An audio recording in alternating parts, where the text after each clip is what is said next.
कितनी सुंदर बात है। व्यक्ति को जब आत्मबोध होता है ना, तो आत्मबोध में संसार जो है वो स्पष्ट होने लग जाता है।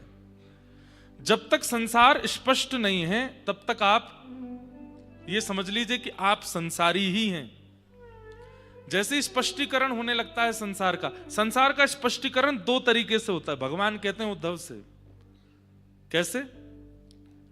या तो उद्धव ठोकर खा करके संसार का स्पष्टीकरण होता है जैसे भिक्षुक को हुआ, या फिर अपने कम आयु में ही, युवावस्था में ही किसी सत्संग से जुड़ जाने से संसार का स्पष्टीकरण होने लगता है।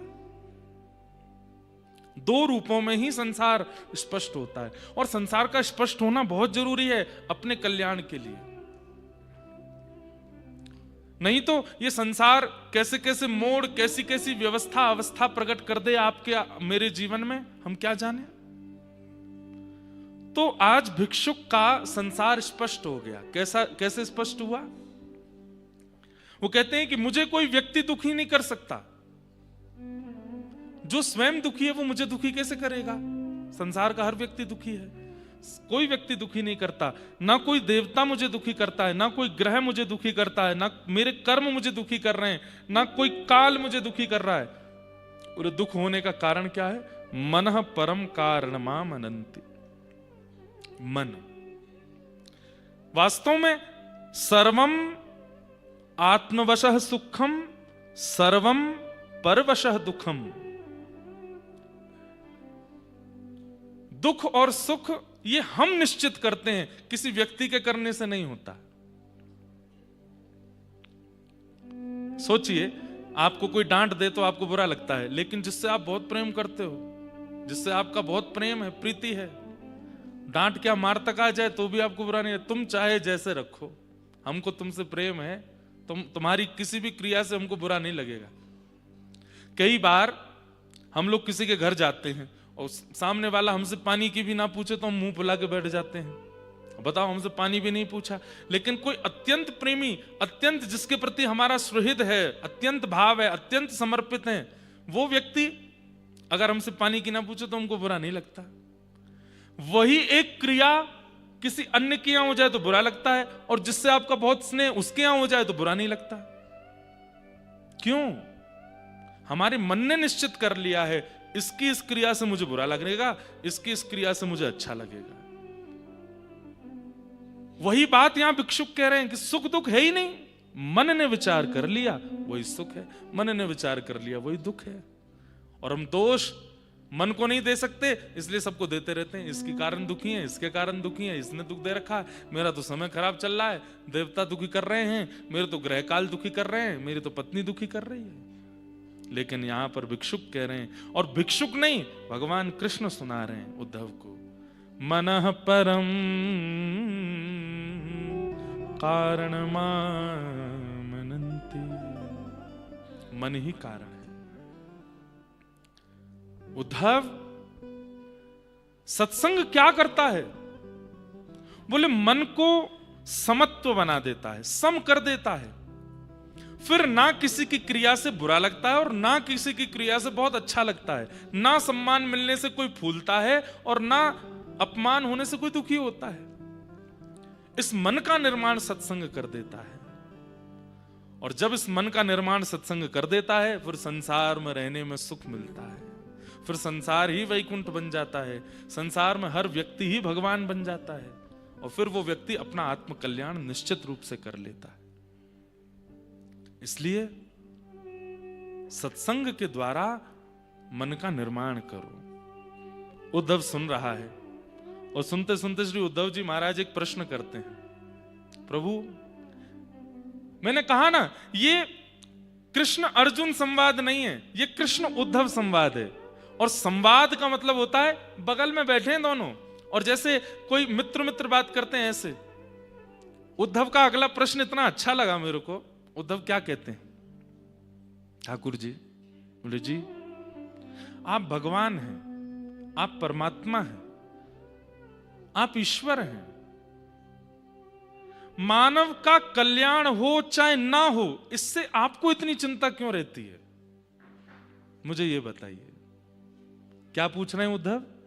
मानव अपना कल्याण करे, सदगति करे, चाहे अधोगति करे, आपको इतना फर्क क्यों पड़ता है? मैं इतनी देर से आपके पूरे प्रवचन को सुन रहा हूं और मैंने ये चीज आपकी आंखों में, आपकी बातों में, आपके शब्दों में देखी कि मानव कल्याण करे, इसके लिए आप बड़े चिंतित रहते हैं। क्यों?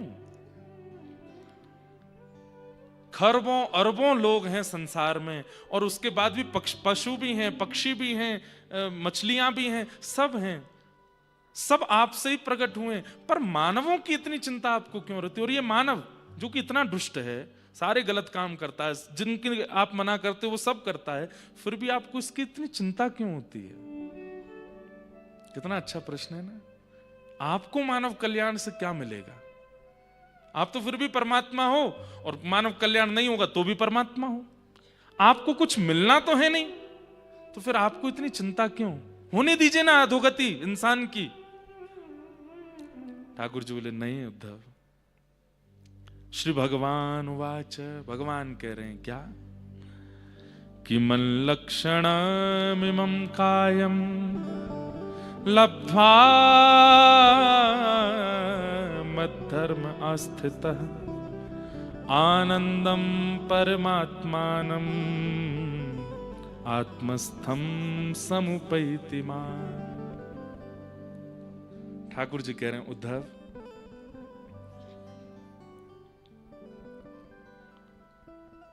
मैं बहुत प्रेम करता हूं मानवों से। मैंने बनाई पूरी संसार है, पूरी सृष्टि बनी है, पर ये मानव, इससे मेरे को इतनी रुचि क्यों है पता है? क्योंकि मैंने इसको अपने जैसा बनाया है। मल लक्षणमिमं, मेरे जैसे लक्षण हैं इसके अंदर। कौन कौन से लक्षण हैं ठाकुर जी में? ठाकुर जी कह रहे हैं, जैसे आप लोगों ने शायद अनुभव किया हो, कई लोगों को शायद पता भी होगा, मैं लिख के भी लाया, जैसे भगवान शंख चक्र धारण करते हैं। हमारे शरीर की कई रेखाओं में भी कहीं कहीं शंख चक्र अंकित होता है, और रेखाओं में अंकित ना हो तो कई लोगों के सिर के इधर भाव में कहीं किसी के चक्र का निर्माण होता है, कहीं किसी के शंख का निर्माण होता है।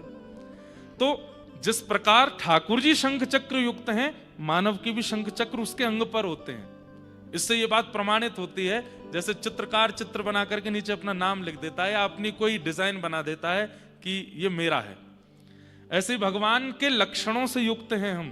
तो शारीरिक लक्षण शंख चक्र, जैसे ठाकुर जी के वैसे हमारे। दूसरे नेत्र हैं, नासिका है, मुख है, कान है। भगवान कहते हैं बना तो पूरी संसार है, पर मानवों के नेत्र कान आंख नाक क्यों है?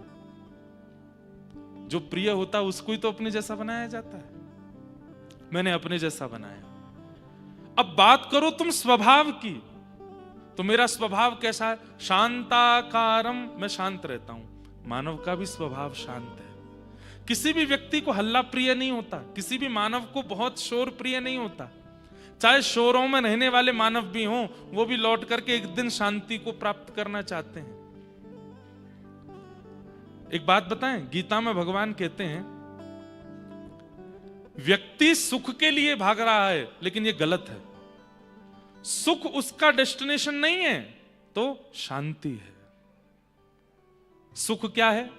बहुत बड़ा घर बन जाए सुख है, बहुत बड़ी गाड़ी मिल जाए सुख है, अपना हवाई जहाज हो जाए सुख है, अपना हेलीकॉप्टर हो जाए सुख है, सुंदर पत्नी हो जाए सुख है, सुंदर बच्चे हो जाए सुख है। लेकिन जिन लोगों के पास ये सारी चीजें, वो सुखी हैं ना? सुख डेस्टिनेशन है ही नहीं हमारी, सुख गंतव्य है ही नहीं हमारा। हमारा गंतव्य शांति है। और सुख की प्राप्ति कब होती है? जब बहुत चीजें जीवन में आ जाएं, तब सुख मिलता है। बहुत साधन इकट्ठे करने से सुख की प्राप्ति होती है, पर शांति, शांति त्याग से होती है। दोनों उल्टे हैं। हम चाहते कुछ शांति जैसा ही हैं, पर शांति नहीं चाह रहे हैं, हम सुख की कामना कर रहे हैं, इसीलिए तो बढ़ाते जा रहे हैं। जीवन में भार, इसका भी, उसका भी, ये भी, वो भी, ऐसा भी, वैसा भी। भगवान कह रहे हैं शांति हमारा गंतव्य है। और शांति की प्राप्ति कैसे होती? बोले त्यागात शांति अनंतरम। त्याग से शांति मिलती है। तो भगवान कह रहे हैं मन लक्षणामिमं कायम लब्ध्वा मद्धर्म अस्थित। वो मेरे लक्षणों से युक्त है उद्धव, उसका कल्याण जब नहीं होता। भगवान कहते हैं सबसे ज्यादा कष्ट मुझे होता है जब संसार के अरबों खरबों जीवों में भी एक व्यक्ति अपना कल्याण नहीं कर पाता, मुझे बहुत पीड़ा होती है। लेकिन जब मानव अपने कल्याण के मार्ग पर निकलता है, सिर पर उर्ध्वपुंड धारण करता है, मेरी कथाएं श्रवण करता है, मेरे धाम आता है, पवित्र नदियों में स्नान करता है, अपने विकार और अपने विचारों को शुद्ध करने का प्रयास करता है। उद्धव, मुझे भोग प्रिय नहीं लगता, मुझे वस्त्र प्रिय नहीं लगता, मुझे मालाएं प्रिय नहीं लगती, मुझे आरती प्रिय नहीं लगती, लेकिन एक व्यक्ति जब सद्मार्ग पर चलता है, मेरा नृत्य करने का मन होता है, मैं बहुत प्रसन्न होता हूं। क्यों? मुझे लगता अब ये मेरे पास आएगा, अब ये मुझे प्राप्त कर लेगा। अरे वो मेरा साथी है। साथी कैसे? ध्यान से सुनिए बंधु, जिन माताओं को जाना हो वो पीछे ही बैठ जाया करो। बीच में उठते हैं तो फिर बीच वाले लोगों को दिक्कत होती है। अभी भी जिनको पहले निकलना हो ना, वो पीछे ही बैठ जाना, बीच में नहीं उठना। क्योंकि हम पूरी दशा देख लेते हैं, उद्धव कृष्ण बैठे हैं और बीच में एक माता जी सौल उड़ाती हुई निकलती हैं, तो फिर लगती है कि ऐसे सौल डाली ठाकुर जी के मुंह पे पड़ी। ठाकुर जी इतना सुंदर संवाद सुना रहे हैं, सुन के जाओ। संवाद क्या सुने, यहाँ पे साक्षात बैठे हैं उद्धव और कृष्ण, उनको देख लेंगे, उससे कुछ नहीं होगा। उद्धव कृष्ण को देखो बाद में, पहले उनकी बातें तो सुनो। इतना अच्छा विषय। ठाकुर जी कहते हैं उद्धव, जीवात्मा और परमात्मा, ध्यान से सुनिएगा, जीवात्मा और परमात्मा ये दोनों एक ही घोंसले के दो पक्षी हैं। एक ही घोंसले के दो पक्षी हैं। कौन? जीवात्मा और परमात्मा। क्या होता है एक दिन? बोले जीवात्मा रूपी जो पक्षी है अपने घोंसले से एक दिन नीचे देखता है, और नीचे जब सृष्टि को देखता है तब वो परमात्मा से कहता है, अरे सुनो सुनो सुनो मित्र, मैंने कुछ अच्छा देखा। बोले क्या देखा? देखो कितने अच्छे पहाड़ हैं, कितनी अच्छी नदियां हैं, कितने अच्छे शहर हैं, कितने अच्छे बगीचे हैं, कितने अच्छे मैदान हैं। और फिर वो प्रकृति को दिखाते दिखाते जब प्रकृति का नाश करने वाले मानव की ओर जाता है, देखो ना ये कितना अच्छा आदमी है, इसके संबंध पत्नी से कितना प्रेम करता है, बच्चों से कितना प्रीति करता है, बुआ फूफा, ये सारे संबंध देखने के बाद में वो जीवात्मा रूपी पक्षी जो है मचलने लगता है। परमात्मा रूपी पक्षी उसके सिर पे हाथ धरता है, बोले दूर से ही अच्छा लग रहा है, भीतर से अच्छा नहीं है ये सब। जीवात्मा कहता है नहीं नहीं नहीं, ये तो बहुत अच्छा है, सुनो मैं जाऊं। परमात्मा रूपी पक्षी कहता है नहीं, यहां जाओगे तो इन्हीं के जैसे हो जाओगे और फिर तुम मुझे भूल जाओगे, मुझसे दूर हो जाओगे। तब जीवात्मा कहता है तुमसे दूर कैसे चला जाऊंगा मैं, और तुम्हें कैसे भूल जाऊंगा, तुम तो मेरे साथी हो, मैं जाऊंगा थोड़ी देर घूम के फिर आ जाऊंगा। परमात्मा फिर कहते हैं नहीं, वहां मत जाओ, ये संसार दूर से देखने में सुंदर है, पकड़ लेगा तुमको, लौट के नहीं आ पाओगे मेरे पास। मैं आ जाऊंगा, मुझे मार्ग पता है, और तुम मेरे अति प्रिय हो, तुम्हें मैं कभी नहीं भूल सकता। बार बार परमात्मा के मना करने पर भी उद्धव वो जीवात्मा जिद करता है। तो परमात्मा तो जानता है कि ये वापस लौट के नहीं आएगा,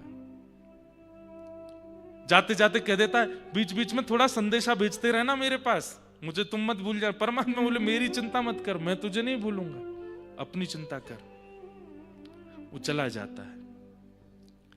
जब वो जाता है और जैसे ही संसार में जन्म लेता है, माता पिता भाई बंधु बुआ फूफा पत्नी मित्र सखा बच्चे सबके बीच में ऐसा रम जाता है, फिर परमात्मा को उसकी याद आती है। बोले पूछूं तो सही कब आएगा? तब किसी आचार्य को, किसी कथावक्ता को, किसी संत को अपने संदेश वाहक बना करके ठाकुर जी भेजते हैं। बोले उसको बताना कि वो मेरे से बिछड़ के आया है संसार में। जब कथावक्ता बताते हैं, व्यक्ति सुनता है,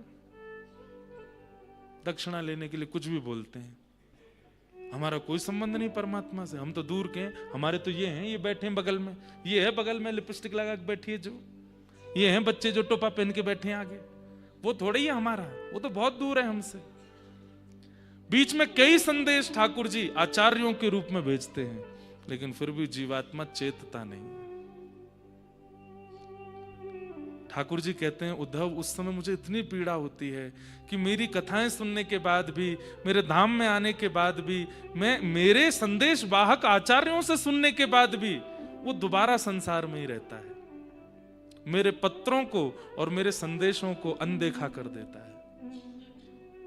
तब मुझे बहुत पीड़ा होती है। और फिर जब उसकी अधोगति होती है, तब अधोगति के बाद मैं अपनी दृष्टि हटा लेता हूं, और दृष्टि हटाने के बाद फिर मेरी जितनी योगनियां हैं, मेरी जितनी शक्तियां हैं, और मेरे नीचे जितना देवता मंडल है, ये सब उसके कर्मानुसार उसको फिर दुख देते हैं। फिर वो 84 लाख योनियों में भटकता है, कहां कहां क्या क्या करता है। इसलिए उद्धव मुझे चिंता है, क्योंकि ये जीवात्मा मेरा है, उसका कल्याण हो। 1000 लोग कथा सुनने आते हैं, 1000 कथा मतलब ठाकुर जी का संदेश, ठाकुर जी का मैसेज, और जब उसको सुन के व्यक्ति वापस जाकर के अपने उन्हीं कार्यों में लग जाता है, तो ठाकुर जी कहते हैं अब भी नहीं चेता। इतना समझाया, इतना बताया, लेकिन फिर से वापस वहीं चला गया।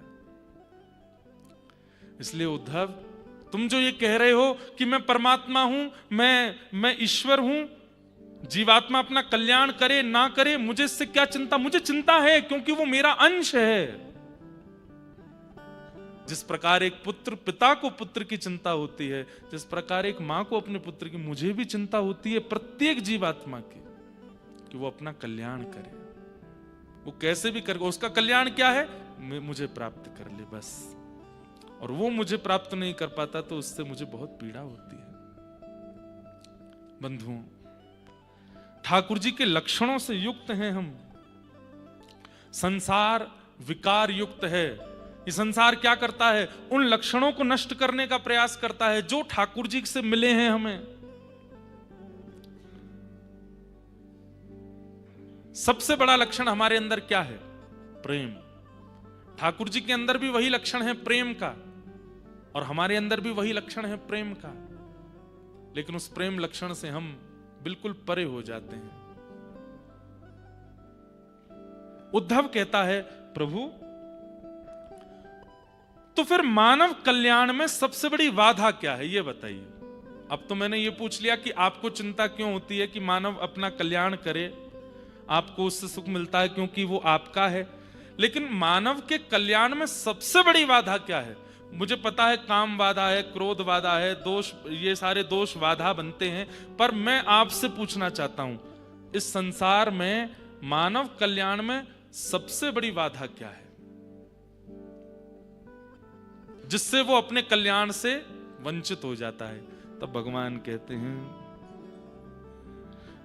संगम न कुर्यात् सताम् शिष्णोदर तृपाम क्वचित। अगर व्यक्ति सत्संग नहीं करता है और कुसंग में पड़ जाता है, दूषित व्यक्ति को देख करके, दूषित विचारधारा रखने वाले व्यक्ति से प्रभावित होता है, और प्रभावित होकर के मन में विचार करता है काश मैं भी ऐसा बन जाऊं, ये सबसे बड़ा उसका दोष है, जिससे वो मेरी प्राप्ति से बहुत दूर चला जाता है। समझ में आई बात? कुसंग और कुनीति से रहने वाले लोगों के प्रति आकर्षण बढ़ना हमारा। आजकल क्या होता है, सोशल मीडिया के द्वारा आदि आदि इतने साधन है, उनके द्वारा हम उनके प्रति आकृष्ट होते हैं जो थोड़े विचारों में सनातनी नहीं है, जो विचारों में दूषित क्रिया करते हैं, थोड़ा अलग तरीके का भाव व्यवहार रखते हैं, हम उनसे आकर्षित हो जाते हैं और उनसे आकर्षित होकर उन्हीं की तरह रहने लगते हैं, जिसके कारण भगवान कहते हैं मानव अपने कल्याण से सबसे ज्यादा वंचित हो जाता है। बड़े बड़े शहरों में आजकल युवा बिना विवाह के ही जिनसे प्रेम है उनके साथ रहने लगते हैं। अब ये कहां से शुरू हुआ? किसी से प्रभावित हो गए, वेस्टर्न कल्चर से प्रभावित होकर के वो आज भी करने लगे। उस पर हमारे वृंदावन के एक संत ने कह दिया तो कितने लोग उनके पीछे पड़ गए, कितने लोगों ने उनके बारे में गलत सलत कहना शुरू कर दिया। यही है, ठाकुर जी कहते हैं सबसे बड़ा अपने कल्याण में जो वादा है वो ये कि कुसंग और कुनीति से रहने वाले लोगों से व्यक्ति प्रभावित होते हैं और सत्संग और सुनीति बताने वाले लोगों का विरोध करने लगते हैं। उद्धव, सबसे बड़ा आत्म कल्याण में ये वादा है। आप किससे प्रभावित होते हैं, किसको देख करके जीते हैं, किसको देख करके आप आनंदित होते हैं, यहां से निर्णय होता है कि आप कैसे हैं। भगवान कहते हैं संग दोष के कारण उद्धव व्यक्ति अपने कल्याण से वंचित होता चला जाता है और इसी संग दोष का शिकार हुए हमारे पूर्वज। कौन? सुद्युम्न। भगवान ने अपने एक पूर्वज की कथा सुनाई, जिन सुद्युम्न को ही ऐल कहा गया, और ये श्रीमद् भागवत का अंतिम गीत है। पहला गीत रुद्र गीत, दूसरा वेणु गीत, तीसरा गोपी गीत, चौथा भ्रमर गीत, पांचवा युगल गीत, छठवा भिक्षुक गीत जो हमने कल सुना, और ये अंतिम है ऐल गीत। क्या नाम है? ऐल गीत। इनकी कथा सुनो। ये ऐल कौन है? चारुकेसी।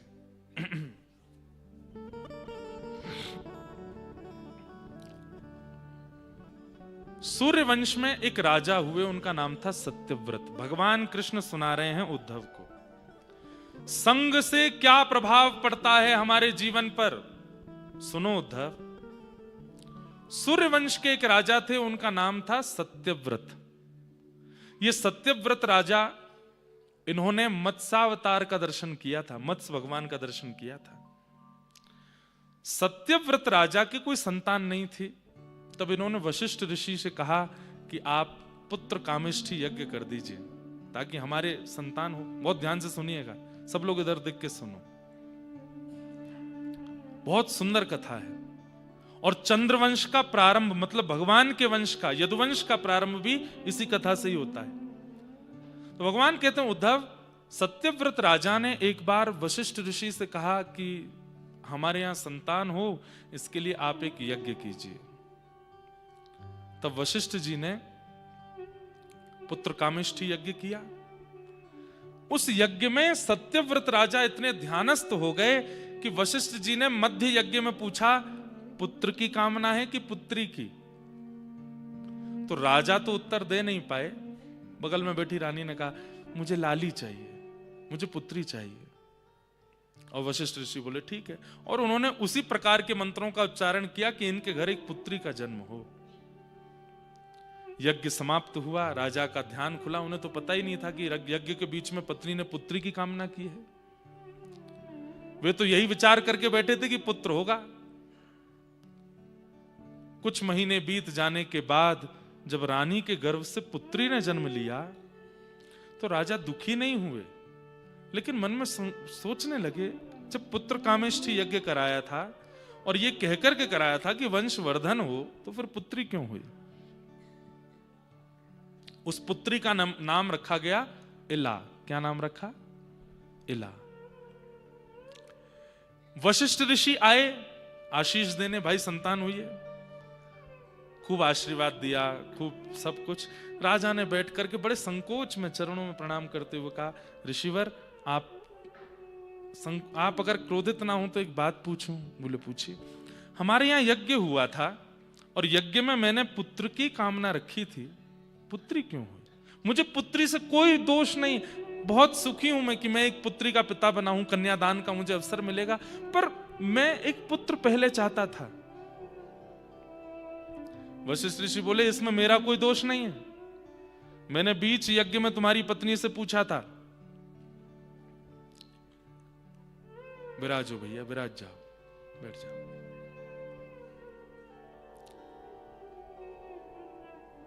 बैठ जाओ। क्या बता रहा था मैं? कहां था? जल्दी बताओ। हैं? हाँ, बैठ जाओ, बैठ जाओ। कथा में बीच में ऐसे वो नहीं करते, बैठ जाओ। तो वशिष्ठ ऋषि बोले, एक तो सूर्यवंश चंद्रवंश की कथा में इतने नाम हैं, वैसे ही भूल जाते हैं कहां चल रही थी। तो वशिष्ठ ऋषि बोले, मेरा कोई दोष नहीं है। तुम्हारी पत्नी से मैंने पूछा था, तुम ध्यान में बैठे थे, कि पुत्र की कामना है कि पुत्री की? उन्होंने कहा था पुत्री की। नहीं नहीं महाराज, मेरा ऐसा कोई विचार नहीं। नहीं, तुम हमारे यज्ञ पर और हम पर तुम प्रश्न चिन्ह उठा रहे हो। राजा बोले, नहीं मेरी ऐसी कोई भावना नहीं। नहीं नहीं, तुम तो ये कह रहे हो। अब सुनो, मंत्र विज्ञान क्या होता है और एक ऋषि की शक्ति क्या, मैं दिखाता हूं। लाओ अपनी पुत्री को। पुत्री लेकर के आए। बोले, एक क्षण के लिए सब लोग आंख बंद करो। सबने आंख बंद की। वशिष्ठ ऋषि ने मंत्र का उच्चारण किया। बोले, आंख खोल करके देखो। और जैसे ही देखा तो वो पुत्री पुत्र बन गया। मंत्र शक्ति से उसको पुत्र बना दिया और उसका अब नाम सुद्युम्न रखा गया। वशिष्ठ ऋषि बोले, अब तो पुत्र हो गया, आप चिंता नहीं करना। सत्यव्रत रोने लगे। बोले, मुझे क्षमा कर दीजिए, मुझे ऐसी याचना नहीं करनी। बोले, नहीं, अब तुम रहो, प्रसन्न रहो। लेकिन भैया, प्रकृति के साथ में चाहे मंत्रों से ही चाहिए, चाहे तंत्रों से ही चाहिए, खिलवाड़ नहीं करना चाहिए। प्रकृति जो दे दे उसको वैसे स्वीकार करो, क्योंकि आपको क्या पता है कि आपके कौन से कर्म का फल आपको मिल रहा है। मैं ये बात लोगों से कहा करता हूं कि भाई, जीवन में कष्ट आवे, सिंपल भगवान का नाम उच्चारण करो, भगवान से प्रार्थना करो, हे नाथ, आपको जो उचित लगता हो हमारे जीवन के लिए वो करिए। बहुत ज्यादा हाथ पांव मत मारा कीजिए। कभी वहां चले गए, वहां झाड़ फूंक करवाया है, फिर इन पे ये करवा दिया, वहां जाकर के ये करा दिया, उधर नारियल बांध दिया है, इधर से ये भी कर दिया, वहां पे और भी कुछ करा दिया। ऐसी जगहों को ढूंढते रहना जहां से अपने जीवन में आने वाले कष्टों से निवृत्त हो जाते हो, नहीं करना चाहिए। उससे क्या होता है पता है? जो वेग आया था, पानी में वेग आया और वेग के साथ में कुछ मिट्टी आई, अब आपने उसको रोक दिया, तो क्या होता है? जैसे ही रोका तो पीछे का जो वेग आ रहा है पानी का, वो भी मटमैला होता चला जाएगा। थोड़ी देर के लिए मिट्टी रुक तो गई, परंतु जब वेग का बांध खुलेगा तब क्या होगा? तबाही मचाएगा। आज मेरे जीवन में कोई कष्ट आना है, मान लो मुझे यहां से उतरते हुए गिरना है, मान लो, गिरूंगा तो नहीं मान लो गिरना है, और मैंने ऐसी योजना बनाई, नहीं नहीं लिफ्ट लगाओ, ऐसे स्लाइडिंग लगाओ कि फिसल के जाऊं। अब मेरा गिरना रह गया। अब वो गिरना क्या होगा कि वो जो बचा है ना, जो अभी बस तनिक होना था, अब वो रुक के अगली बार जब आएगा तो और विशाल बन के आएगा, और आगे जब वो आएगा तब आप उसको सह नहीं पाओगे।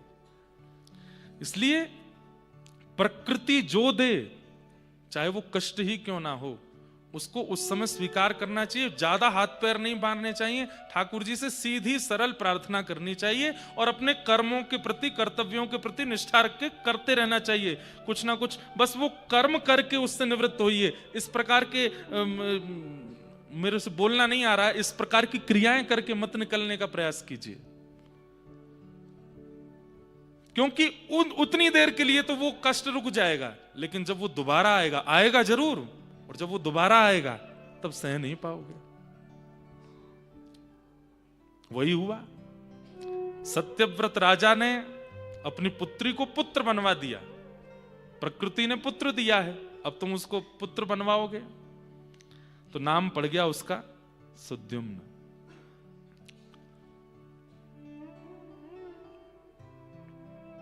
धीरे धीरे बालक बड़ा हुआ, घुड़सवारी करता था। अपने मित्रों के साथ एक दिन कैलाश पर्वत की ओर गया, और कैलाश पर्वत में भी उस खंड में प्रवेश कर गया जहां पर मानवों का प्रवेश करना वर्जित है। आज भी शंकर जी की परिक्रमा पूरी नहीं लगाई जाती, आधी ही लगाते हैं, क्योंकि मध्य में इलावृत क्षेत्र आता है। ऐसा कहते हैं कि प्रत्येक शिवलिंग जो है वो कैलाश ही है। ठाकुर जी का पूर्ण लोक विराजमान है शिवलिंग के रूप में, और पार्वती जी ने एक खंड को निषेध करवा रखा है महादेव से कि इस क्षेत्र में कोई भी नहीं आएगा, वहां केवल पार्वती जी और शंकर जी विहार करते हैं। प्रसिद्ध कथा है कि एक बार सनत कुमार वहां पहुंच गए, पार्वती जी महादेव दोनों बैठे थे, तो पार्वती जी, अब सनत कुमारों को देखते ही शंकर जी तुरंत पार्वती से कहा, रुको। उनका स्वागत करने गए तो पार्वती जी बोली, ऐसा कोई क्षेत्र है जहां पे केवल आप और मैं हूं? कभी नारद जी आ जाते हैं, कभी वरुण जी आ जाते हैं, कभी चंद्रमा आ जाता है, कभी सूर्य आ जाते हैं। महादेव बोले, अब हम देव तो है नहीं, हम तो महादेव हैं, अब सब आएंगे ही हमसे मिलने। तो आप किसी भवन में रहते नहीं, खुले आकाश में आप रहते हैं, गृहस्थ आश्रम भी है आपका, मैं हूं। थोड़ा तो विचार किया कीजिए कि ऐसा कोई स्थान हो कि जहां केवल आप अपने गृहस्थ आश्रम में हो और कोई ना आवे। तो भगवान ने कैलाश के एक क्षेत्र को शापित कर दिया कि इस क्षेत्र में कोई भी आएगा वो सखी रूप धारण कर लेगा, स्त्री बन जाएगा, ताकि आपके मेरे विहार में विक्षेप ना हो। इसलिए महादेव की पूर्ण परिक्रमा नहीं होती, आधी ही होती है, क्योंकि मध्य में इलावृत क्षेत्र है। तो सुद्युम्न घुड़सवारी करता हुआ अपने समस्त सखाओं के साथ में जैसी कैलाश के निकट जाने लगा, सखा चिल्ला रहे, वहां मत जाओ, लेकिन नहीं माना। और क्रोध वेग के साथ जैसे ही उस क्षेत्र में प्रवेश किया, सुद्युम्न फिर से स्त्री बन गया। लौट करके जब आए तो सखा तो सारे भाग गए उसको स्त्री रूप में देख करके। रोता बिलखता सुद्युम्न अपने घर आया। सत्यव्रत राजा ने देखा ये कौन स्त्री है, और जैसे ही देखा तो मुख तो मिलता था सुद्युम्न से, लेकिन केश बड़े हैं और आकृति कुछ बदल गई। रोता बिलखता अपने पिताजी के समीप जब गया तो राजा बोले, कौन, किसकी बेटी हो तुम, ऐसे क्यों? पिताजी मैं हूं सुद्युम्न।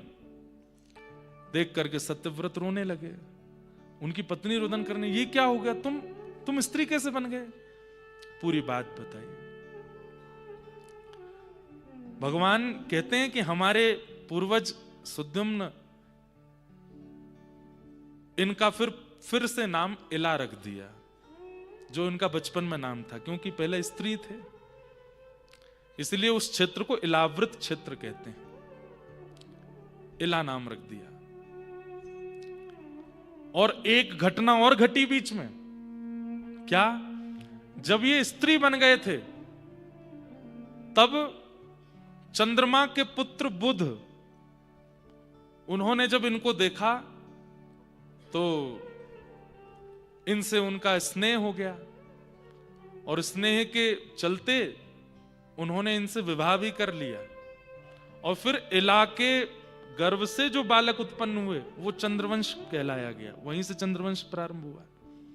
तो वो आगे की घटना है। तो हुआ क्या कि अभी आए तो स्त्री बन गए, तो फिर वशिष्ठ ऋषि को फिर बुलाया गया। वशिष्ठ ऋषि ने आकर के कहा, बोले देखो, प्रकृति जो कर दे उस पर हस्तक्षेप नहीं करना चाहिए था। प्रकृति ने इसको स्त्री बना करके भेजा था, तुमने पुरुष करवाया, अब ये फिर से स्त्री बन गया है। बोले महाराज अब तो कुछ करो, मैं संसार को क्या मुंह दिखाऊंगा, सब जानते हैं कि मेरा पुत्र है और वो पुत्र पुत्री बन गया, अब उसके लिए मैं क्या करूंगा? तब वशिष्ठ ऋषि बोले, देखो अगर मैं इसको फिर से मंत्र शक्ति से पुत्र बना दूंगा तो फिर शंकर जी के द्वारा प्रभावित क्षेत्र के नियम ना लागू होने का अपराध लगेगा। इसलिए मैं एक काम करता हूं, ये 6 महीने तो स्त्री रूप में रहेगा, 1 महीना स्त्री रूप में रहेगा, 1 महीना पुरुष रूप में रहेगा। तो 1 महीना वही सुद्युम्न बन जाते हैं और 1 महीना वही इला बन जाते हैं। लेकिन इस बीच में उनको कितना कष्ट होता था ये कौन जाने। अब बेचारे सुद्युम्न अपने सखाओं के साथ खेल रहे हैं और आज ही 1 महीना पूर्ण हुआ और आज ही वो स्त्री बन गए। अब सखा उनके सब भाग जाते, फिर वो रोते बिलखते घर आते, फिर सखियों के साथ में कहीं जाते तो वहां जाके कभी वो पुरुष बन जाते। ऐसी स्थिति उनके साथ में चलने लगी। इससे बड़े दुखी हो गए वे। और तब जब वो सुद्युम्न रूप में थे तब उनको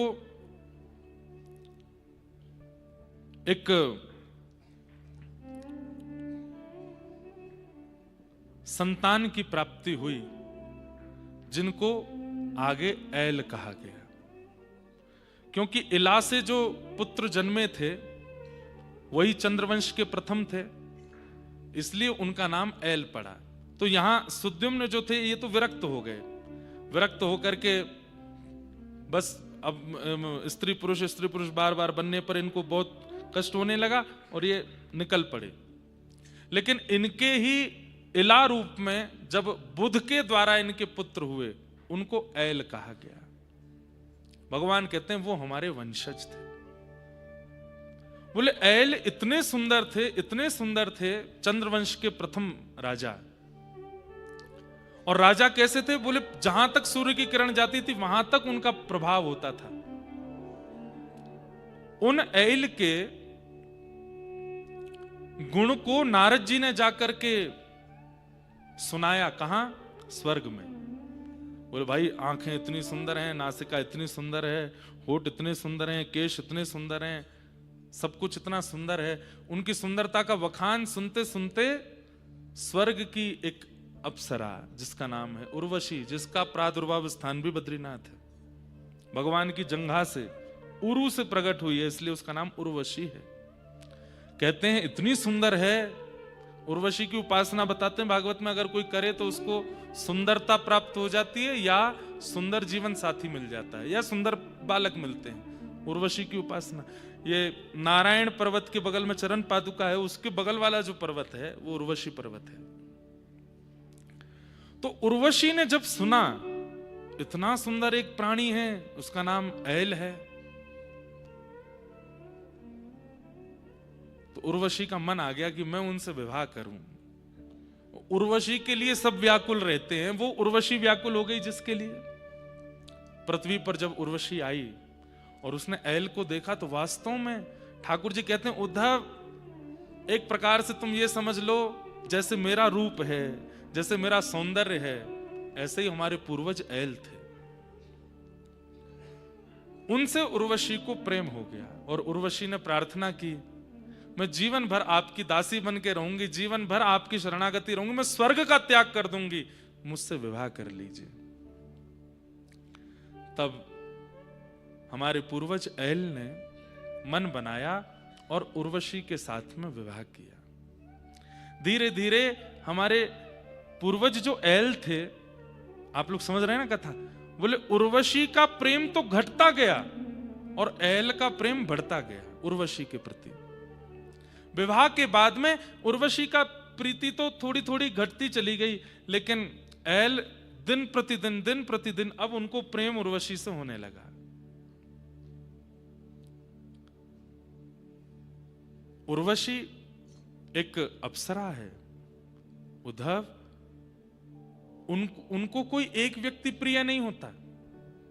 वो जब एक उनको प्रिय लगता है, उससे अधिक और कोई श्रेष्ठ आ जाए तो वो उसके प्रति आकृष्ट हो जाते हैं। ऐसा स्वभाव है उनका तो।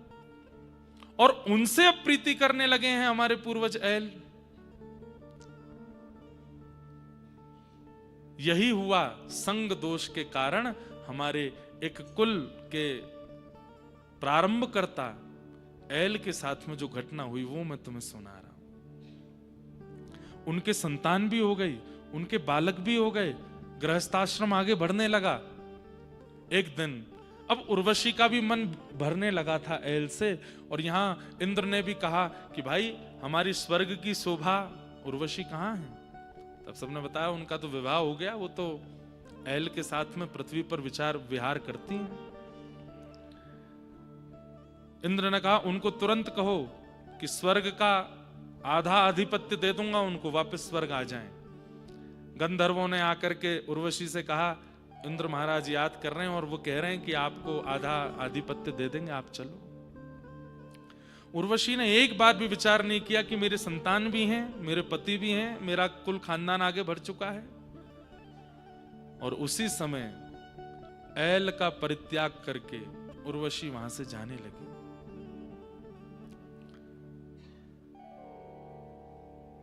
ऐल को जब ये बात पता चली कि अब ये मेरा त्याग करके जा रही हैं, तब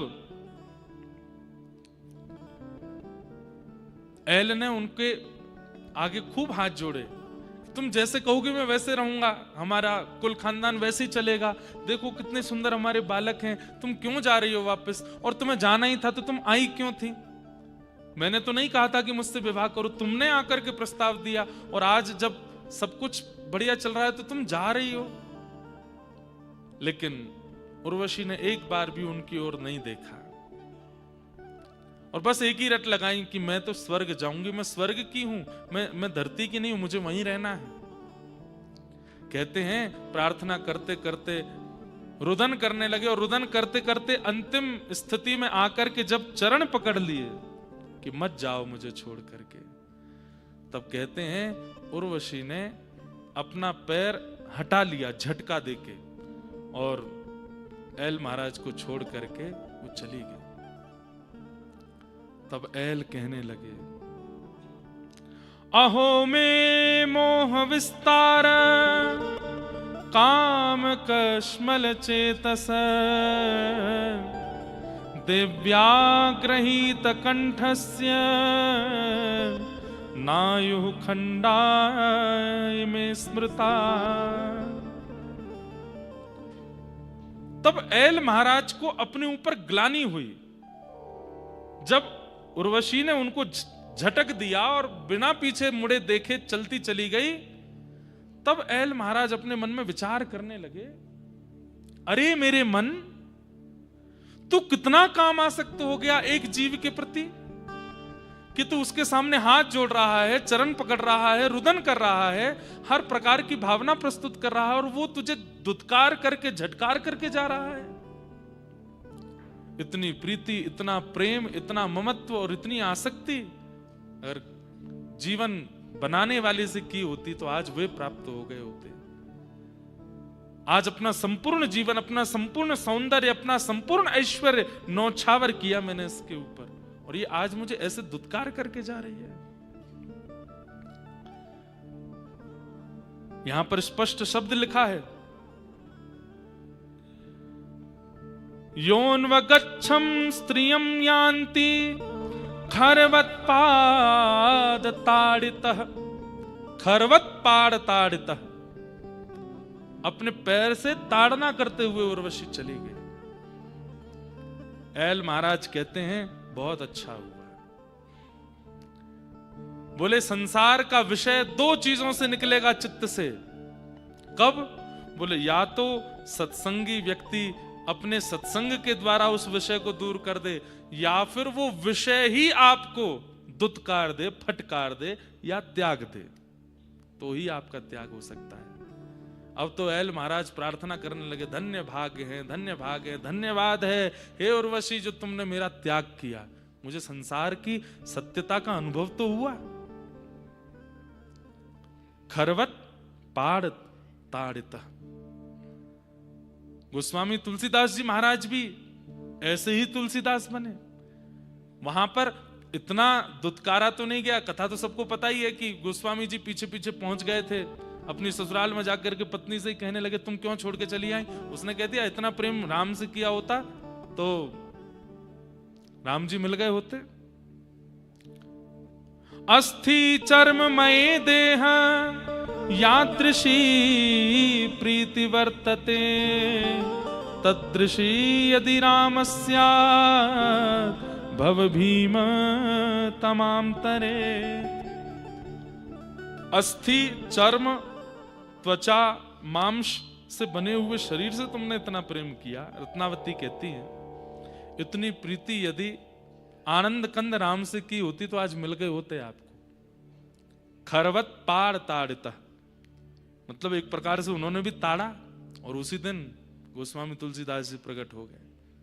पूरे विश्व को मार्ग दिखाने वाले गोस्वामी जी का प्रादुर्भाव वो भी यहीं से हुआ। कालिदास नाम सुना है सबने, कविराज कालिदास। एक विद्वत्तमा नाम की एक विद्वान स्त्री थी, उसने पूरे भारत को चुनौती दी थी, अगर शास्त्रार्थ में कोई मुझे हरा देगा, जो हराएगा मैं उससे ब्याह करूंगी। और इतनी सुंदर थी वो कि उसको देखने के लिए लोग खड़े हो जाते थे मार्ग पर। लेकिन विद्वान इतनी थी कि कोई भी उसके पास जाता, धन दौलत आदि सब समर्पित करता, वो कहती ये सब नहीं, शास्त्रार्थ करो, अगर तुम हारे तो तुम बाहर चले जाना, अगर जीते तो मैं सदा के लिए तुम्हारी दासी, तुम्हारी पत्नी बन जाऊंगी, ब्याह कर लूंगी। लेकिन विद्वत्तमा इतनी विद्वान थी, उसने सबको हरा दिया। कश्मीर से लेकर कन्याकुमारी तक कोई विद्वान ऐसे बचे नहीं जिनको उसने हराया नहीं। विद्वानों को उससे हल्की चिढ़ होने लगी और सब जगह हरा करके और हंसती हुई व्यंग में कहती हुई जाती। अच्छा, उसका एक नियम और था कि वो जिस नगर में जाके जिन विद्वानों को हराती, वहां के विद्वानों को कह देती अब मैं अगली बार जब आऊंगी तो तुम सब मेरे सामने हाथ जोड़ करके खड़े रहोगे, मेरे चरणों की वंदना करोगे, पूजा करोगे। ऐसा ऐसा उसने नियम बना रखा था। बड़े बड़े विद्वानों को हरा दिया। विद्वानों ने सोचा अगर इसका ब्याह किसी महामूर्ख से हो जाए तो ही हमको शांति मिलेगी। अब तो इसका ब्याह किसी महामूर्ख से होना चाहिए। ढूंढो, मूर्ख नहीं, महामूर्ख, बिल्कुल बुद्धि से ऐसा हो कि बस कैसे भी कर। बोले ब्याह होगा कैसे? बोले वो होगा कैसे भगवान जाने, हम तो रोज आराधना करेंगे, इसका ब्याह ऐसे से ही हो। इतने ब्राह्मणों का हृदय दुखाया इसने। ब्राह्मण निकल पड़े ढूंढने के लिए कि कहां मिलेगा हमको ऐसा बेगला आदमी। तभी उन्होंने देखा कि एक पेड़ पर एक आदमी डाल काट रहा है और जिस डाल पे बैठा उसी को काट रहा है। बोले मिल गया, यही है विद्वत्तमा का पति। अगर विद्वत्तमा का इससे ब्याह नहीं हुआ तो हम लोगों का जीवन निरर्थक हो जाएगा। हमें जन्म लेके भगवान की प्राप्ति नहीं करनी, बस एक ही काम करना कि इसका ब्याह विद्वत्तमा से हो। उस आदमी को पकड़ करके ले गए और विद्वत्तमा को पत्र लिख करके भेजा कि एक बहुत बड़ा विद्वान मिला है, तुम तो बोलने वाले विद्वानों को हराती हो। इस विद्वान का नियम है, इसके इशारों को पहले समझ करके अगर तुमने हरा दिया तो ये बात करेगा, नहीं तो इशारों में ही बात करता है, बोलेगा नहीं। बहुत बड़ा विद्वान है, पहले इशारे करेगा, उस इशारे में अगर तुम जीत गई तो तुमसे बात करेगा। विद्वत्तमा बोली अच्छा इतना बड़ा विद्वान है? बोला हाँ। विद्वत्तमा आ गई, बड़ा पंडाल बनाया गया, एक मंच पे विद्वत्तमा बैठी, एक मंच पे उस व्यक्ति को खड़ा कर दिया। तो बोले प्रारंभ किया जाए शास्त्रार्थ। मौन शास्त्रार्थ, बोलना नहीं है, केवल इशारों से शास्त्रार्थ होगा। तो विद्वत्तमा ने पहला इशारा किया, सामने से जैसे उसने एक किया तो वो जो बैठा था मूर्ख, उसको सब ब्राह्मणों ने कहा, वो कह रही देख तेरे को उंगली दिखा रही है। बोले उंगली दिखा रही है? तुझको उंगली दिखा रही है? तो वो खड़ा हो गया, उसने तो अपनी 2 उंगली नहीं, बोले 1 नहीं 2 तेरी आंख में डाल दूंगा। तो विद्वत्तमा बोली क्या अर्थ था इसका? तो एक ब्राह्मण बोले तुमने क्या कहा था? बोले मैंने कहा एको ब्रह्म द्वितीयो नास्ति। वो तुम्हारे ये क्या बोल रहे हैं? बोले हमारे ये बोल रहे हैं कि बोले एको हम बहुश्याम, भगवान का भी जब मन नहीं लगता तो वो बहुत होने का प्रयास करते हैं। बोले 1 नहीं 2, बोले एक परमात्मा दूसरे जीवात्मा, दो से सृष्टि चलती है। सब ताली बजाने लगे, वाह वाह वाह वाह वाह, जीत गया। अगला करो। विद्वत्तमा ने किया तो मूर्ख बोला क्या बोल रही है? बोले यूं करिए तमाचा मारूंगी। तो उस मूर्ख ने मुट्ठी बनाई, बोले तू तमाचा मारेगी, मैं घूसा मारूंगा। तो विद्वत्तमा बोली अब क्या बोले? बोले आपने क्या बोला? बोले मैंने बोला इस सृष्टि में पंचभूत है, पंचभूत है। तुम कहते हो कि एको हम बहुश्याम, एक नहीं, भगवान है और जीवात्मा है, 2 हैं, पर जीवात्मा तो पंचभूत से बना है। बोले ये क्या कह रहे हैं? बोले ये कह रहे हैं 5 भूतों को जब एक करके एकाग्र कर दोगे तभी तो परमात्मा की प्राप्ति होगी। सब फिर से ताली बजाने लगे। विद्वत्तमा को लगा कि मेरे 2 प्रश्नों को ही इन्होंने इतने बढ़िया उत्तर दे दिए, वो ना हो ये विद्वान है। वाक वाणी से जो होगा वो तो मैं बाद में करती रहूंगी, विवाह कर लेती हूं। और विद्वत्तमा राजी हो गई और उस व्यक्ति के साथ उन्होंने विवाह कर लिया। विवाह करने के बाद एक दिन दोनों छत पर जा रहे थे, तो विद्वत्तमा चढ़ रही थी ऊपर, उसका वस्त्र बहुत भारी था, तो धीमे धीमे चढ़ रही थी। तो कहना तो था सर्प सर्प सर्प, जल्दी चलो, पर अब ये तो मूर्ख ही थे, तो वो सप सप सप सप बोले, हैं सप, ये क्या बोले? तब विद्वत्तमा ने 2-3 बातें उनसे करी, तो वो तो पता चला कि अरे ये तो विद्वानों ने मेरे साथ छल कर दिया, ये तो कुछ नहीं जानते, इनके साथ मेरा विवाह। प्रेम पाश में बांध करके ऊपर ले गई और थोड़ी प्रिय प्रिय बातें करने लगी, और एक कोना था वहां ले जाकर के बोले, अच्छा तो तुम मुझे कहाँ घुमाने ले जाओगे? बोले मैं कहाँ खेत में ले चलूंगा तुमको, हमारा खेत है, वहां पे तुमसे न्यार कटवाऊंगा, तुमसे ये करवाऊंगा, वो तो मूर्ख है। अच्छा, बात करते करते किनारे छत पर ले गए और वहां से धक्का दे दिया।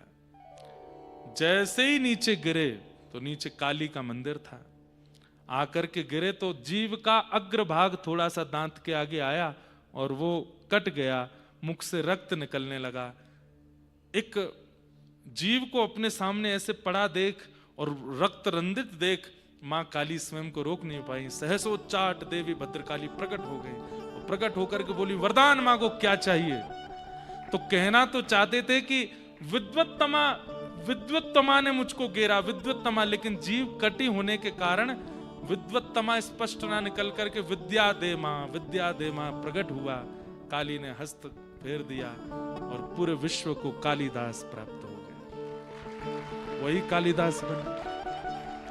कालिदास कैसे बने? खरवत पाद ताड़िता, जैसे ऐल बने।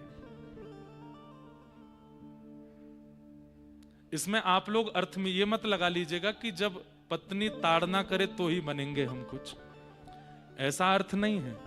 यहां पर पत्नी या स्त्री से हमारा संकेत नहीं है, ठाकुर जी का भी संकेत नहीं है। ठाकुर जी संकेत कर रहे हैं विषय का। बोले जब विषय आपको, आप विषय के पीछे भाग रहे हो, आप भोग के पीछे भाग रहे हो, और वो भोग अपना असली रूप दिखा करके आपको ताड़ित करेगा, तो ही जीवन में वैराग्य आएगा, या फिर दूसरा सत्संग से आएगा। खरवत पाद ताड़िता।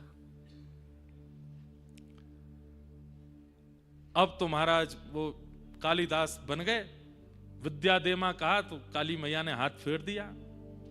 अब तो काली मैया ने ऐसा वात्सल्य प्रकट किया, बोले जिस ग्रंथ पर तुम हाथ रख दोगे वो ग्रंथ का पूरा आस्वादन तुमको, नाम सुन लोगे किसी ग्रंथ का, उस ग्रंथ का नाम सुनते तुम्हें पता चल जाएगा इस ग्रंथ में क्या है, और सब तुमको याद हो जाएगा। अब तो महाराज धड़ाधड़ संस्कृत में ही बोलने लगे। ऊपर से विद्वत्तमा देख रही, बोले अभी तो ये अशुद्ध बोल रहे थे, अभी संस्कृत कैसे बोलने लगे? दौड़ करके नीचे आई, आत्मग्लानि होने लगी, चरण पकड़ लिए, बोले मेरे साथ ही रहिए, आप तो मेरे से गलती हो गई, मेरे साथ ही रहो। बोले तूने मुझे ताड़ा, अब मैं भी तुझे छोड़ता हूं, जा। और कालिदास निकल गए। वेदांतों का ऐसा ज्ञान हो गया, कहीं भी जाते कहीं भी बैठते वही उसी स्थिति के अनुसार श्लोक बना करके तुरंत बोल देते। एक राजा की सभा में पहुंचे, सबसे पहली ख्याति कालिदास की यहां से हुई। एक राजा की सभा में पहुंचे, राजा का राज्याभिषेक हो रहा था, तो बड़े बड़े विद्वानों को तो आसन पर बैठाया गया, सामान्य लोग खड़े थे। तो कालिदास जी बोले हमको भी आसन पर बैठाओ। बोले आप कोई विद्वान थोड़े ही हो। बोले कि विद्वत्ता कैसे साबित होगी हमारी? बोले स्थिति अनुरूप श्लोक बना करके, छंद बना के राजा को सुनाओ। अभिषेक हो रहा है, राजा सिंहासन पर बैठे हैं, सुंदर संत जन बैठे हैं, आदि आदि ये सब चल रहा है, इसका तुम अच्छा श्लोक बना करके सुनाओ, राजा को अच्छा लगेगा तो तुमको आसन देंगे। इतने में ही क्या हुआ, राजा के राज्याभिषेक के लिए रानी ही प्रथम कलश लेकर के आ रही थी, स्वर्ण का। और वो स्वर्ण का कलश लेकर के जब रानी आ रही तो क्या हुआ, उसके हाथ से कलश छूट गया और वो कलश छूट करके नीचे गिरा। बस इसी छवि का दर्शन करके कालिदास जी ने बना दिया श्लोक। राज्याभिषेके मद विद्याय हस्ताच्युतो हेम घटो युता सोपान मार्गे प्रकारति शब्दम टम टम टम टम टम टम टम टम। राजा के कान खड़े हुए, कौन बोला? तब कालिदास खड़े हो गए, बोले मैंने बोला। बोले तुमने कितनी बार टम बोला? बोले 11 बार कलश गिरा था, उसकी टम टम 11 बार हुई, तो इसमें 11 ही शब्द हैं। कालिदास जी को हृदय से लगाया और उनसे दीक्षा ले ली, उनको गुरु बनाया। तब से फिर कालिदास का प्रकाश हो गया। कहने का अभिप्राय, या तो विषय का त्याग गुरु आश्रय करा सकता है, या विषय का त्याग विषय ही दुत्कार करके अपने असली रूप को दिखा के करा सकता है। आज एल की जो स्थिति बनी, वो स्थिति ये कि अहो में मोह विस्तार काम कश्मल चेतस दिव्याग्रहीत कंठस्य नायु खंडाय में स्मृता। अरे मेरे मन, तू इतना काम में हो गया, किस काम में होने के कारण तू ये भूल गया कि तू एक छत्र सम्राट है, तू एक अत्यंत सुंदर चंद्रवंश का प्रथम राजा है। तेरे ऊपर कितना दायित्व है, कि तेरे ऊपर कितने जीवन पलते हैं, इन सबको भूल करके तू एक स्त्री के आदी हो गया। और उस स्त्री ने क्या किया? आज तुझे छोड़ करके चली गई, आज तुझे दुत्कार करके चली गई। अरे मन, तूने ये मेरे जीवन में ऐसी स्थिति आने क्यों दी?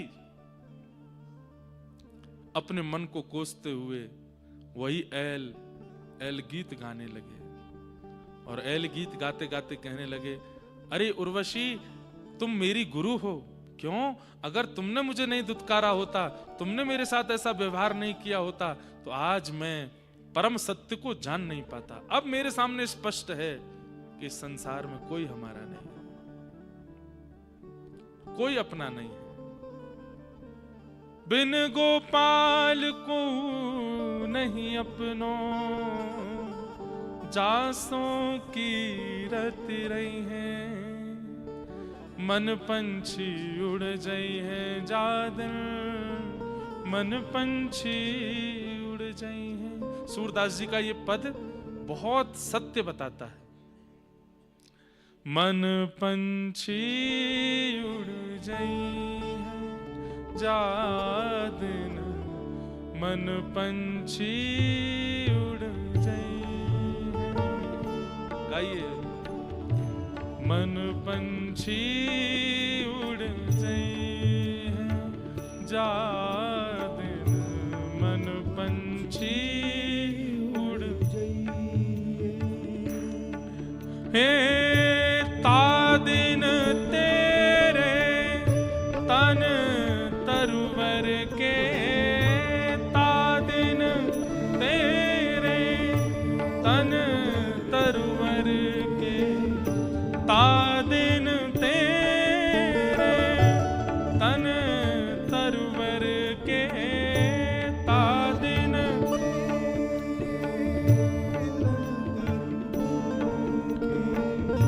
सब ही पात झड़ जाई है, सब ही पात झड़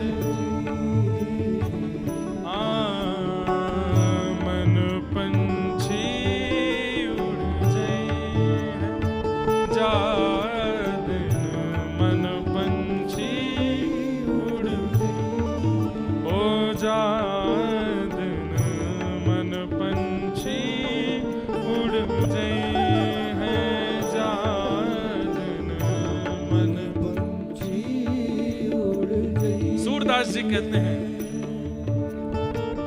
जा प्रियतम सो प्रीत घनेरी, जा प्रियतम सो प्रीत घनेरी, जा प्रियतम सो प्रीत घनेरी, जा प्रियतम सो प्रीत घनेरी,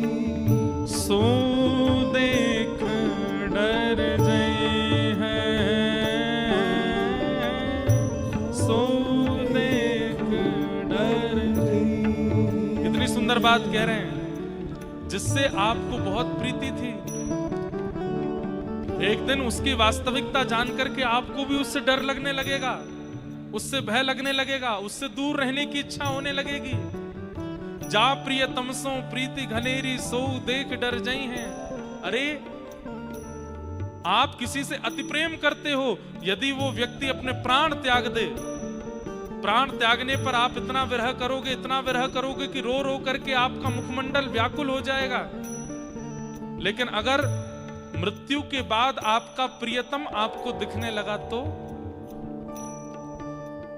मृत्यु हो जाने के बाद जिससे हम प्रेम करते थे, कहीं वो हमारे नेत्रों के सामने मृत्यु के बाद आ गया, तो क्या होगा? सो देख डर जाइए, सो देख डर। अरे एक बात लिख लीजिएगा कहीं, प्रेम किसको कहते हैं? जिसकी किसी भी स्थिति से आपको कभी भय नहीं लगता है, वो प्रेम। यहां तक कि उसके बिछुड़ जाने पर भी आपको भय नहीं है, वो प्रेम है। आप डरते नहीं हैं, आप भयभीत नहीं होते, आप व्याकुल नहीं होते। इच्छा तो सबकी होती है कि जो मेरा है वो सदा मेरा रहे, मुझसे कभी दूर ना जाए, पर कदाचित यदि वो दूर हो गया तो मैं जी नहीं पाऊंगा, मैं व्याकुल हो जाऊंगा, मेरी स्थिति ऐसी हो जाएगी। ये प्रेम का स्वरूप नहीं। ठाकुर जी व्रत छोड़ करके मथुरा चले गए, मथुरा से द्वारिका चले गए, 125 वर्ष तक ठाकुर जी लौट करके नहीं आए, 115 वर्ष तक ठाकुर जी लौट करके नहीं आए वृंदावन। लेकिन क्या व्रज की गोपियों का प्रेम टूट गया? नहीं, तब भी वही प्रेम करती है।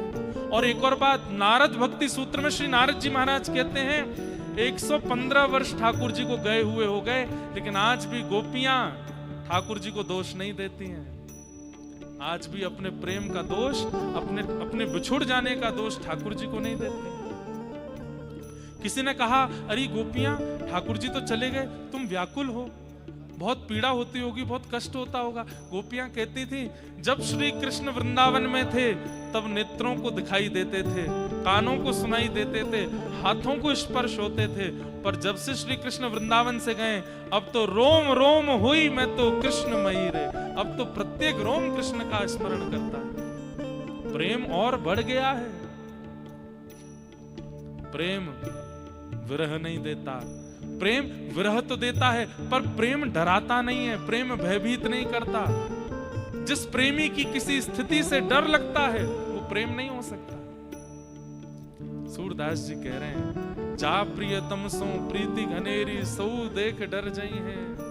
कौन है ऐसे जिनकी कोई भी स्थिति आपको भयभीत नहीं करती? अरे वो तो केवल कृष्ण है। जब वही कृष्ण नृसिंह बन करके आते हैं तो भी भय नहीं लगता, वराह बन के आते हैं तो भी भय नहीं लगता, कूर्म बन के आते हैं, मत्स्य बन के, परशुराम बन करके आते हैं, तब भी भय नहीं लगता। उनकी हर स्थिति हमको और प्रेम करा देती है। यही तो प्रेम है, जिनकी प्रत्येक स्थिति प्रेम करवा दे। मन पंछी उड़ जाए जा दिन, मन पंछी हो जा दिन, मन पंछी उड़ जाए जा दिन, मन पंछी बिन गोपाल को नहीं अपनो, बिन गोपाल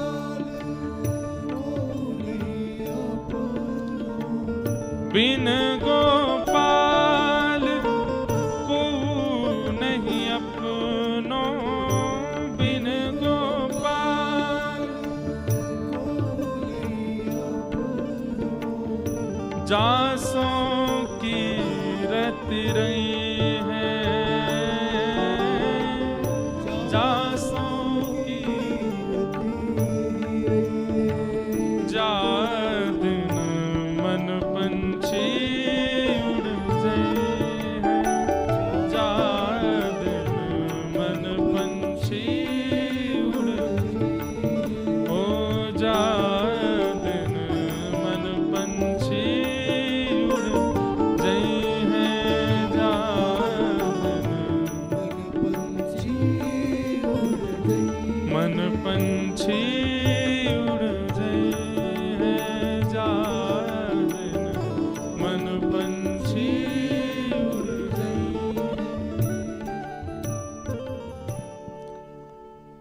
जिनके किसी स्थिति से आपको भय लग जाता है, वो प्रेम कैसे हो सकता है? जिनका क्रोध भी प्रिय लगता है, जिनका डांट भी प्रिय लगती है, जिनका हर व्यवहार प्रिय लगता है, कहां तक कहें दूर चले जाने पर भी भय नहीं होता चित्त को। विरह होता है, व्याकुलता होती है, पर भयभीत नहीं हुए। अब विरह को ही प्रेम मान करके रहने लगे। प्रेम तो उसी को कहते हैं।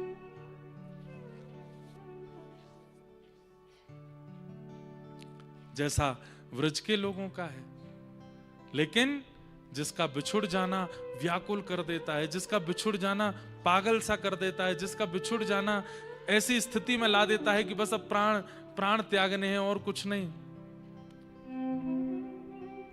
और कहीं ना कहीं भयभीत कर देता है।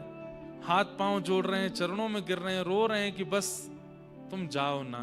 ये भय प्रेम में नहीं आता है। प्रेम में भय नहीं आता है। भय तो आसक्ति में आता है। जहां आसक्ति होती है वहीं भय उत्पन्न होता है, प्रेम में नहीं। बंधुओं, प्रेम क्या है? चतुर्विध पुरुषार्थ हैं हमारे यहां, धर्म अर्थ काम और मोक्ष। उनमें पंचम पुरुषार्थ प्रेम है। श्रीमद् भागवत की रचना इसी बद्रिकाश्रम में वेदव्यास जी महाराज ने जब अनेक वेद वेदांत पुराणों की रचना कर दी, तब श्री नारद जी महाराज आते हैं और नारद जी महाराज आकर के कहते हैं, व्यास जी क्यों दुखी हो? बोले मैंने सब कुछ लिख दिया, लेकिन मेरे मन में एक भय है। कैसा भय? पता नहीं मेरी द्वारा की गई रचनाओं से मानव का कल्याण हो पाएगा कि नहीं। नारद जी बोले, भय उत्पन्न हो गया है तो इसका मतलब है कि इससे कल्याण नहीं होगा। अरे कोई ऐसी रचना जिस रचना के करने के बाद में चित्त में संतुष्टि आवे। बंधुओं, प्रेम कैसा होता है? समीप था तो अच्छा, दूर गए तो भय नहीं लगा, बल्कि संतुष्टि ऐसी हुई कि जितने दिन हम हमारे समीप थे उतने दिन हमने अपना पूर्ण प्रेम प्रदान किया। ये संतुष्टि है। चलो अब वो वहां सुखी हैं तो हमको उसमें सुख है। ये संतोष प्रेम में प्रकट होता है, भय नहीं। नारद जी बोले, व्यास जी अगर आपकी रचना आपको भयभीत कर रही है कि इससे कल्याण होगा कि नहीं, तो इससे निश्चित कल्याण नहीं होगा। कुछ दिन लोग इसको अध्ययन करके पढ़ करके आनंदित होंगे, लेकिन उससे कल्याण नहीं कर पाएंगे, क्योंकि रचनाकार के चित्त में भय उत्पन्न हो रहा है। ऐसी कोई रचना करो जिससे संतोष उत्पन्न हो, संतुष्टि उत्पन्न हो।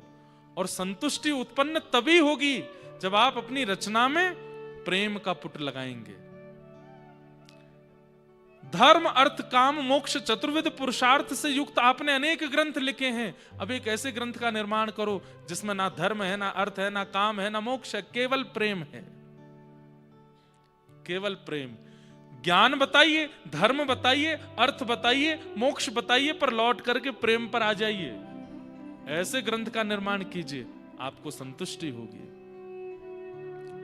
और तब वेदव्यास जी महाराज ने यहीं ब्रह्म नद्याम सरस्वत्याम, सरस्वती नदी के तट पर, ब्रह्म नदी के तट पर बैठ करके ऐसे ग्रंथ की रचना की जिस ग्रंथ का सार फल केवल प्रेम निकल करके आता है। ना धर्म, ना अर्थ, ना काम, ना मोक्ष, केवल प्रेम।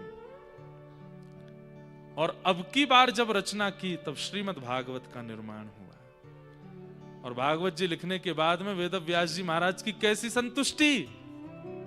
तुरंत उतर करके आश्रम से नीचे आए और अपनी कलम जिससे उन्होंने सारे ग्रंथ लिखे उसको सरस्वती गंगा जी के संगम में बहा दिया।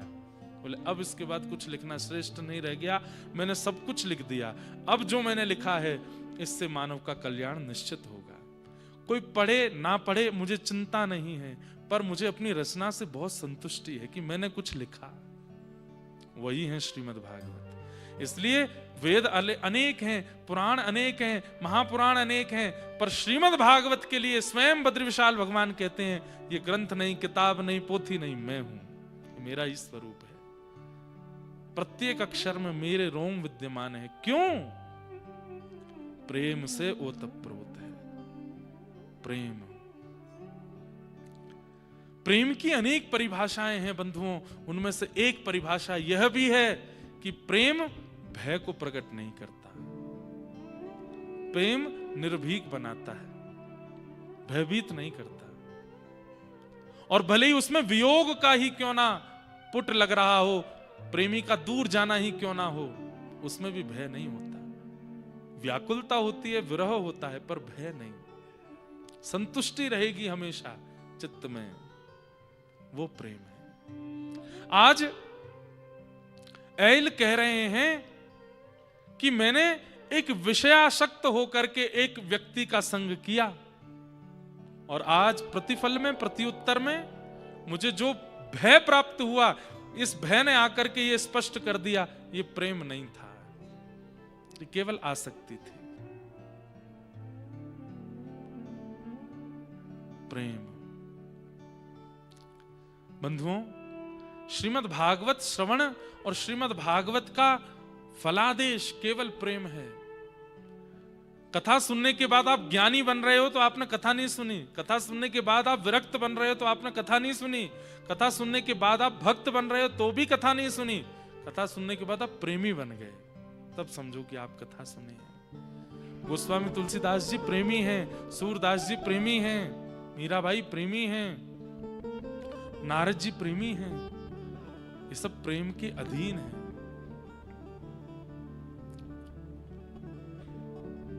प्रेम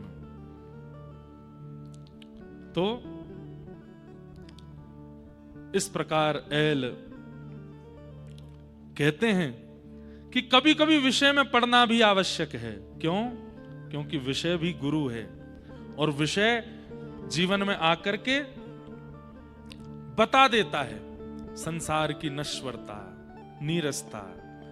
या तो गुरु आश्रय में जाके उनके मुख से श्रवण कर लो या विषय में पड़ जाओ कि विषय, लेकिन विषय में गुरु चरणारविंदों में जाने से भय नहीं है। कैसा भय नहीं है? क्योंकि गुरु चरणारविंद मुक्त ही करेंगे। पर विषय को परखने के लिए विषय के पास जाओगे तो वहां एक भय हो सकता है, क्या कहीं विषय ने पकड़ लिया, कहीं विषय के अधीन हो गए तो विषय छूटने पर रुदन होगा, व्याकुलता होगी, विरह होगा, भय होगा, भगवत प्राप्ति नहीं होगी। ये तो मेरे ऊपर कल्याण हो गया कि विषय आया और दुत्कार करके गया और संसार की नीरसता मुझे अनुभव हो गई, इसलिए मैं अपने विषय को गुरु मानता हूं। तब ऐल आज्ञा करते हुए कहते हैं क्या कि तेषु नित्यम महाभाग महाभागेषु मत कथा। मेरी प्रार्थना है सब जनमानस से, क्या? तेषु नित्यम महाभाग, नित्य भगवान का स्मरण करने वाले ऐसे महाभागवतों का संग कीजिए और उनके संग में रह करके और कुछ मत कीजिए। बोले क्या करो? महाभागेषु सत्कथा, महाभागवतों के संग रह करके महाभागवत परमात्मा की कथा सुनिए और किसी भी व्यवहार में उनके साथ मत रहिए। मेरी प्रार्थना है अगर इस संसार में आकर के अपना कल्याण चाहते हो तो उससे क्या होगा? बोले संभवन्ति हितानृणाम जुष्यताम प्रपुनित्यधम। आचार्यों की सन्निधि करने से, महाभक्तों की, महाभागवतों की सन्निधि करने से क्या होगा? संभव ही आप अपना हित कर पाओगे और परमात्मा की प्राप्ति कर पाओगे। ताये शृण्वन्ति गायन्ति यानुमोदन्ति चाटुताः मत्परा श्रद्धानाश्च भक्तिं विन्दन्ति ते मयि। कितनी सुंदर बात। ताये शृण्वन्ति, सबसे पहले महाभागवतों का संग करो और उनके संग रह करके परमात्मा की कथा श्रवण करो और किसी भी व्यवहार में उनका संग मत करो। इसके लिए सावधान कर रहे हैं। कई लोग कथाकारों के अन्य अन्य भावों से भी आसक्त रहते हैं। नहीं, केवल ठाकुर जी के संबंध की चर्चा और ठाकुर जी के संबंध के भावनाओं से ही उनके समीप रहो। और क्या करो? ताये शृण्वन्ति, उनको सुनो और फिर सुनी हुई बात को गायंती, गाइए, अनुमोदति चिंतते, और फिर उसका अनुमोदन करो। अनुमोदन मतलब जीवन में लाने का प्रयास करो, और जो सद्भाव आचार्यों ने बताया अगर वो चाहने पर भी जीवन में ना आ पावे तो उस सद्भाव का चिंतन करो और विचार करो कि ये मेरे जीवन में क्यों नहीं आ रहा है। अनुमोदन्ति चिंतन्ति मत्परा श्रद्धानाश्च भक्तिम विन्दन्ति ते मयि। मेरे पराधीन हो जाओ। ठाकुर जी के उद्धव, अब भगवान उद्धव से कह रहे हैं मत परा, मेरे अधीन हो जाओ। श्रद्धानाश्च, कैसे? बोले श्रद्धा के साथ, अश्रद्धा के साथ नहीं। बंधुओं, एक बात हम आपसे कहें, जब व्यक्ति ठाकुर जी की शरणागति लेता है लेकिन शरणागति ले रखी है उसमें श्रद्धा नहीं है, तो कई बार ठाकुर जी की सन्निधि में भी ऐसे ऐसे अनुभव और ऐसे ऐसे भाव प्रकट होने लगते हैं जो नहीं होने चाहिए। कई लोग भगवान की परम सन्निधि में रहते हैं लेकिन काम उनका त्याग नहीं कर पाता। भगवान की परम सन्निधि में रहते हैं पर क्रोध उनका त्याग नहीं कर पाता। इसका मतलब क्या है? ठाकुर जी के सामीप्य में रहने के बाद भी काम नहीं गया, क्रोध नहीं गया, लोभ नहीं गया, ईर्ष्या नहीं गई, द्वेष नहीं गया। इसका मतलब श्रद्धा नहीं थी चित्त में, केवल ठाकुर जी के पास थे, श्रद्धा नहीं। और थे भी तो किसी अपनी स्वार्थ के कारण थे, मुझे ये दे दो, मुझे वो दे दो, इसलिए थे। नहीं तो ठाकुर जी की सन्निधि क्या करती है? पवित्र करती है। और यदि वो पवित्रता नहीं आ रही है तो इसका मतलब क्या है? श्रद्धा की कमी थी, श्रद्धा नहीं थी चित्त में। संतो दिशन्ति चक्षुंषि बहिरैक समुत्थिता देवता बांधवा संतः संत आत्मा हमेव च। संतो दिशन्ति चक्षुंषि, श्रवण करो और नेत्रों से मेरे अनुचर संतों का दर्शन करो, नेत्रों से दर्शन करो। बहिर अर्क समत्विथ, संतों के दर्शन से क्या होगा? बोले बाह्य रूप से दर्शन करने से अंदर का जो चित्त है वो पवित्र होगा। जितना हो सके संत दर्शन करो। देवता बांधवा संत संत आत्मा हमेव च। देवता हैं, संत हैं, देव हैं, आदि आदि सब हैं, परंतु इनमें जो मेरा गुणानुवाद कहने वाले संत महापुरुष हैं ये सब मेरी आत्मा है, इनका संग करो। यही संसार के नीरसता और संसार के जड़त्व में तुम्हारे सहायक बनेंगे। एक व्यक्ति ने अपने गुरु से आज्ञा की कि हे गुरुदेव मुझे आज्ञा दो, मुझे क्या करना चाहिए, मुझे कोई नियम बताओ। तो गुरुदेव के मन में कोई और बात उस समय नहीं आई, उन्होंने सीधे आज्ञा दे दी, तुम नित्य पक्षियों को दाना डाला करो। अब व्यक्ति सुनकर के बोला ये कोई नियम तो नहीं है, आप मुझे नाम जप का नियम देते, गंगा स्नान का नियम देते, ठाकुर जी की सेवा का नियम देते और कोई पाठ का नियम देते, ये कैसा नियम दिया है कि पक्षियों को दाना डालो? गुरुदेव बोले अब जो नियम मन में आया मैंने बोल दिया, अब तुम जानो, करना हो तो करो। उस व्यक्ति ने कहा कि गुरु आज्ञा में इतनी सामर्थ्य है, सब जगह बोलते हैं, करके देखता हूं ठाकुर जी मिलेंगे कि नहीं। नित्य पक्षियों को दाना डालने लगा। एक दिन, 2 दिन, 1 महीना, 10 महीना, 1 वर्ष, 2 वर्ष, 4 वर्ष, 5 वर्ष बीतते चले गए। नित्य बेनागा होकर के पक्षियों को दाना डालता था। पहले 50 पक्षी आते थे, फिर 100 होने लगे, 150 होने लगे, 1000 होने लगे, 10,000 होने लगे, अब तो लाखों की तादाद तक पक्षी पहुंचने लगे। एक दिन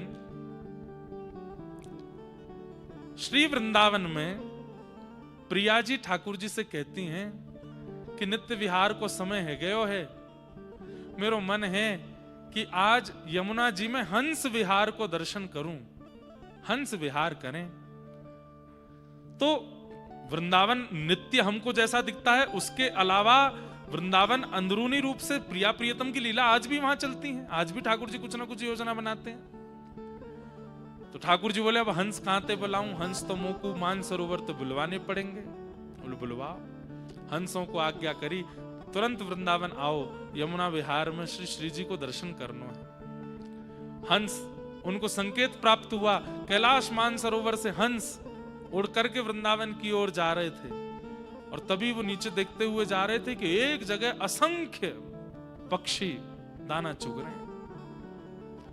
बोले भैया पक्षी तो बहुत देखे, पर इतने पक्षी समाज एक स्थान पर खड़े होकर के और जो है दाना चुग रहे हैं, देखें तो सही क्या है। नीचे आकर के देखा, बोले इतना बड़ा पक्षियों का प्रेमी कौन है। जब पक्षी वहां से गए तो दोनों हंस प्रकट हो गए।